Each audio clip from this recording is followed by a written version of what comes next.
सत्साहेब। बच्चों, पिछली वीडियो में आप सुनते रहे हो 0 और 1 नंबर तक।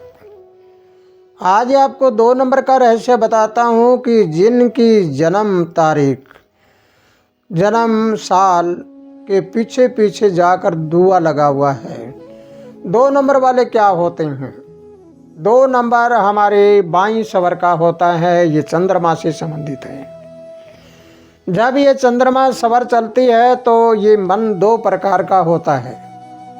जैसे चंद्रमा एक पखवाड़े में घटता है और एक में बढ़ता है, इस प्रकार आप देखें समुद्र में ज्वार भाटा आता है, एक बार पानी उछाल कर ऊपर जाता है और एक बार टिका हुआ रहता है।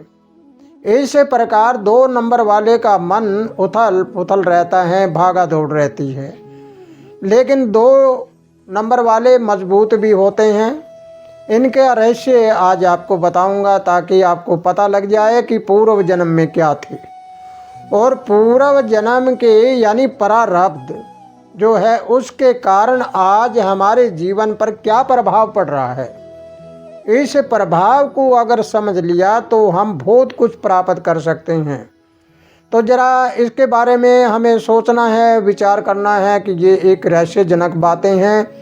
इन बातों को समझते हैं तो पीछे भी जीवन हमारा संघर्ष में रहा होगा। ज़्यादा संघर्ष किया, संघर्ष करने के बाद हम चाहते हैं कि शांति बनी रहे।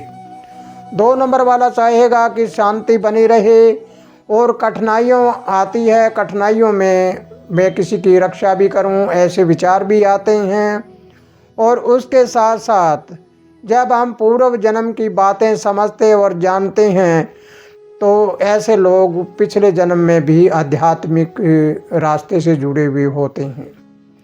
आध्यात्मिक रास्ते पे जुड़कर भी कई बार थोड़ा बहुत कोई अलगाव आ जाता है इनमें। उस अलगाव के कारण इस जन्म में उथल पुथल हो जाती है और मैं आ जाती है।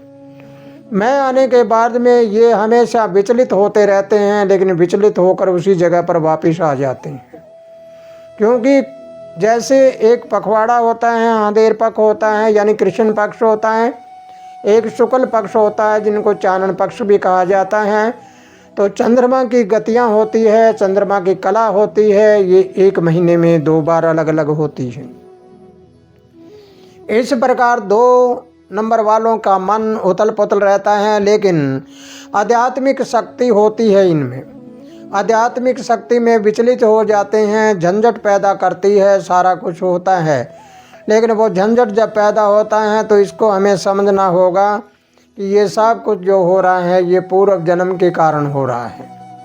और पूर्व जन्म को अगर हम पहचान लेते हैं तो हम ये अपना बायां सवर है यानी यहाँ से नीचे का मन है, इसका नाम है पिंडी मन यानी शरीर वाला भौतिक मन।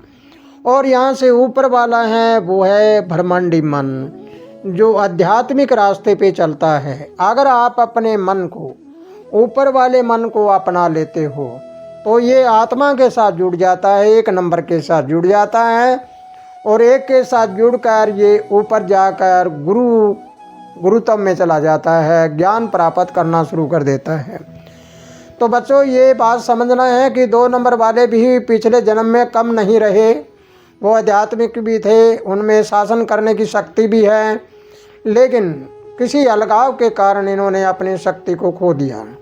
लेकिन ये लोग शांति भी चाहते हैं। ऐसे लोग हमेशा सतगुरु के साथ जुड़े रहते हैं और परमात्मा की बात को मानते हैं, लेकिन चलते चलते विचलित भी हो जाते हैं। तो आइए ये 2 नंबर के साथ जुड़ा हुआ आप तीसरे नंबर का जिक्र करते हैं कि 3 नंबर वाला, जिनका नंबर 3 है यानी जिसके जन्म के साल के पीछे तिया लगा हुआ है, उस 3 नंबर वाले का रहस्य जरा सुनिए। उसमें वो ज्ञान से संपर्क करने वाले होते हैं, ज्ञानी होते हैं और वो प्रेरित करने वाले होते हैं, दूसरों को ज्ञान देने वाले भी होते हैं और पीछे प्रशासनिक अधिकारी भी रहे होंगे और ज्ञानी ध्यानी भी रहे हैं, संदेशवाहक भी रहे हैं और इनमें कार्य करने की क्षमता भी अच्छी होती है और बहुत ऊंचाइयों तक जाने की प्रबल इच्छा भी होती है इनकी। और उन इच्छाओं के साथ साथ पूर्व जन्म के कारण इनका विरोध भी होता रहेगा। इस जन्म में जिसका ज़्यादा विरोध होता है वही आगे बढ़ता है। उस विरोध का कारण ये है कि पूर्व जन्म में इनके साथ कुछ न कुछ कोई ऐसी बातें हुई है जिसके कारण विरोध हो रहा है। तो बच्चों, अगर ये बात आपको समझ आई है तो 3 नंबर वाले बड़े गौर से सुने। 3 नंबर गुरु का होता है, यानी बृहस्पति का होता है। गुरु हमारे शरीर में ज्ञान होता है। वो ऐसे लोग बहुत बड़े विद्वान होते हैं, लेकिन कई बार विद्वान होकर भी वो नीचे रह जाते हैं, क्योंकि जब तक इंसान अपनी बात को ना समझे और अपने आप को ना समझे तो फिर उसके साथ वही होता है जो सब कुछ होते हुए भी हमारे हाथ में मशाल हो, अगर हमें मशाल को जलाना ना आए तो फिर हम अंधेरे में बैठे रहते हैं। हमारे घर में लाइट लगी हो, अगर हम स्विच ऑन ना करना जाने तो फिर हम अंधेरे में बैठे रहते हैं। इस प्रकार सब कुछ होते हुए भी अंधेरे में रहते हैं। तो इसलिए हमें 3 नंबर वाले को जानना है। 3 नंबर वाले लोग विद्वान थे, पहले आध्यात्मिक थे, प्रशासनिक अधिकारी थे, संदेशवाहक थे, ऊंचे पद वाले थे, लेकिन इस जन्म में पीछे की जो बातें हैं उसके कारण इधर उधर ज्वार भाटा की तरह थोड़ा बहुत असर आ जाता है कभी न कभी। लेकिन विरोध जो करते हैं, जब इनका विरोध होता है तो विरोध से घबराते तो नहीं हैं। एक बार घबराहट पैदा होती है फिर सतगुरु अपने आप संभाल लेता है इनको। तो इसलिए बच्चों, ये 3 नंबर वाले हैं, ये भी आध्यात्मिक शक्ति के साथ जुड़े हुए होते हैं। और एक बात और बताना चाहूँगा आपको, ये ऐसे हैं, ये गाने बजाने में, विद्वानता में और लेखाकार में और में इसमें प्रबल इच्छा रखते हैं। और ये पीछे संगीतकार भी हुआ करते थे। इन्होंने पीछे और भी ऐसी बातें हैं जो लोगों को प्रभावित करने वाली होती है।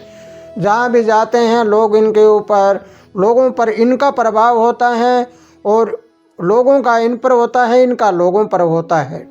दोनों तरफ ऐसी गतिविधियां बन जाती है कि सब लोग अपना मानने लग जाएंगे। लेकिन याद रखें इस बात को, ये भी 33 वर्ष की आयु में जाकर ऊपर उठना शुरू होंगे, तब तक के लिए उथल पुथल होती रहती है। तो इसलिए जिसका 3 नंबर है वो बड़े ध्यान से सुनना। 3 और 3 6 हो जाते हैं। जब 6 नंबर आता है, 6 शुक्र का होता है, हमारे अंदर शुक्र की ताकत मजबूत हो जाएगी और लक्ष्मी भरपूर मात्रा में आएगी और इनकी प्रशासनिक ताकत है वो मजबूत हो जाएगी।